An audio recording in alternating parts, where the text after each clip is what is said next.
கடலூர் மாவட்டம் சிதம்பரம் அருகே புவனகிரியில் நெடுஞ்சாலைத்துறை மற்றும் பேரூராட்சி இடங்களை தனி நபர்கள் ஆக்கிரமித்து வருகின்றனர்.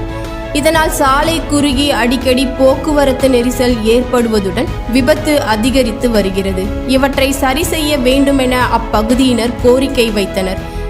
இதையடுத்து புவனகிரியில் நெடுஞ்சாலைத்துறை மற்றும் பேரூராட்சி இடங்களை ஆக்கிரமிப்பு செய்த நபர்களிடம் கடந்த ஆண்டு செப்டம்பர் மாதம் நெடுஞ்சாலைத்துறை சார்பாக நோட்டீஸ் வழங்கப்பட்டது.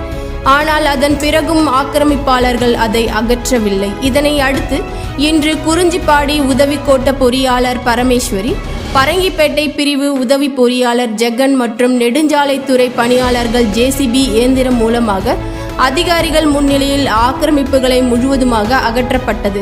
மேலும் நிகழ்வின் போது பாதுகாப்பு பணியில் புவனகிரி காவல் ஆய்வாளர் சரஸ்வதி மற்றும் உதவி ஆய்வாளர் சந்தோஷ் மற்றும் காவலர்கள் ஆகியோர் ஈடுபட்டனர்.